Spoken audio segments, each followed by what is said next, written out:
I was scrubbing the parking garage floor when it happened again. The fluorescent lights buzzed overhead in the early morning silence. Hey, can't you clean properly? What are we even paying you for? I kept my head down. It was the 6th time this week. My name is Margaret Chen. I'm 62 years old. I've been working as a janitor at Riverside Tower in downtown Seattle. For 3 years now. My shift starts at 5 a.m. and ends at 9 a.m. cleaning the lobby, hallways, and restrooms. Things were fine at first. The building manager, Mike Patterson, was decent. Tenants would say, "Thank you," or "Have a good day." But 6 months ago, everything changed. When a new tenant moved into the 3rd floor office suite. Seriously? This place smells. When was this last cleaned? That was Derek Morrison, a 42-year-old who ran a startup consulting firm. From day one, he seemed to have it out for me. "I'm sorry, sir. I'll clean it again right away." Again? You know what, maybe it's time to retire. This is why companies shouldn't hire senior citizens. My heart sank, but I couldn't quit. I needed this job. My son-in-law, Tom, works construction. He's a good man, but after his back injury, jobs became scarce. My daughter Sarah stays home with 6-year-old Emma, while doing freelance graphic design work. "Mom, please. I'll pick up more hours. You should rest." Tom always said that, but I shook my head. My paycheck helped cover Emma's after-school programs. Derek's behavior got worse every day. "Lady, there's coffee spilled here. Clean it up. Now. Right away, sir." Now means now, not whenever you feel like it. Are you deaf too? Sometimes he'd deliberately drop trash in hallways I'd just cleaned. Whoa, slippery. Guess someone's not doing their job. What if I fall and sue? "I apologize, sir." Apologizing doesn't cut it. You're too old for this work, honestly. My coworker, Linda Martinez, witnessed everything and shook her head in disgust. "Margaret, you need to report this to management." "It's okay, Linda. I can handle it." Handle what? This is abuse, plain and simple. Linda was 61 and had worked as a janitor for over a decade. She understood my situation, but I couldn't speak up. Mike Patterson always sided with high-paying tenants. "Margaret, Mr. Morrison pays top dollar for that suite. Try to be understanding." When I finally worked up the courage to complain, that was his response. "But Mike, this is harassment." Harassment? Come on, don't be so sensitive. Just tough it out, okay? After that, I stayed silent. Then one Friday evening, Tom stopped by the building to drop off my lunch container.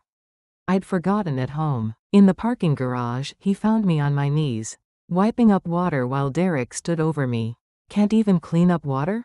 What if it splashes on my Tesla?" "I'm very sorry. I'll be more careful." "Careful? Why don't you just quit?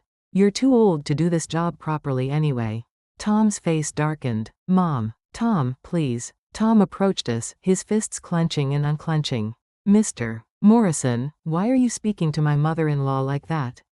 Who are you?" "I'm her family. Why are you treating her this way?" Derek sneered. "Family? So what? She can't do the job. If you're family, maybe you should teach her better. My mother-in-law works hard from dawn till dusk." "Whatever. I'll be calling management about this. Your whole family is problematic." Tom gritted his teeth but helped me up and we left quietly. "Mom, please quit. I'll figure something out." "Tom, I'm fine. I like working. Staying home all day drives me crazy." But Tom couldn't sleep that night. The next day, Tom went to the building management office. "Mike, my mother-in-law is suffering. Can you at least check the security footage?" Mike looked uncomfortable. "Well, the parking garage cameras have been down since last week.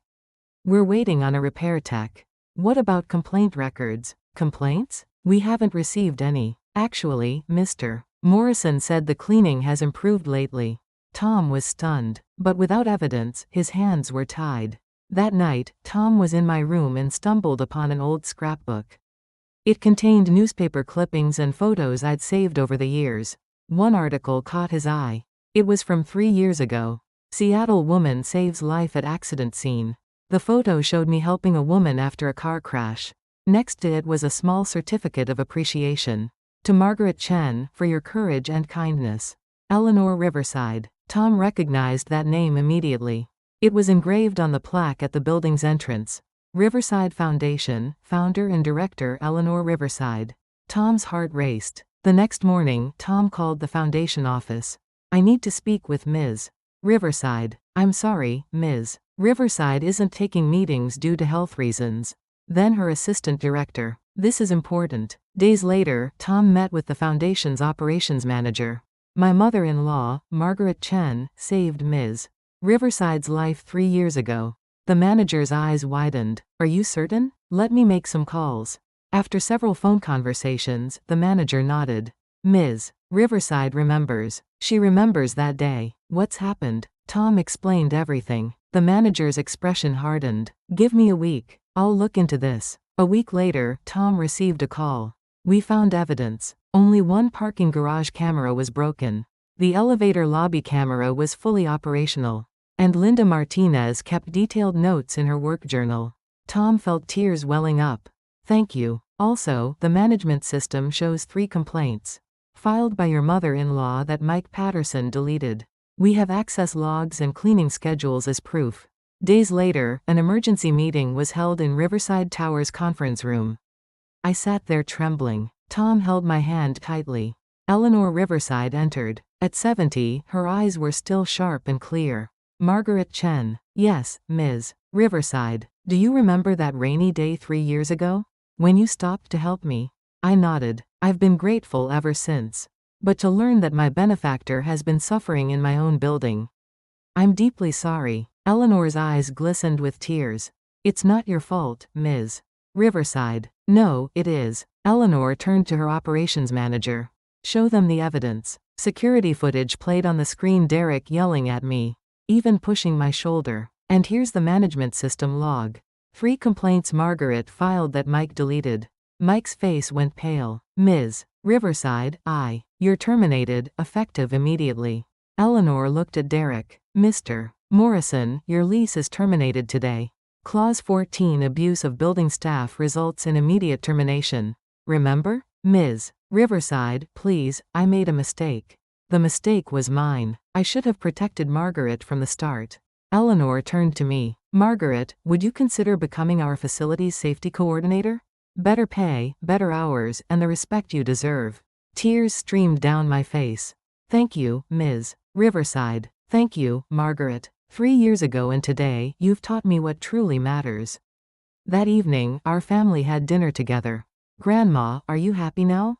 Emma asked. Yes, sweetheart. Grandma's doing just fine. Tom smiled. Mom, let's make Friday family dinner night. Every week. Promise? I promise. I finally felt at peace. Respect isn't about age or job titles.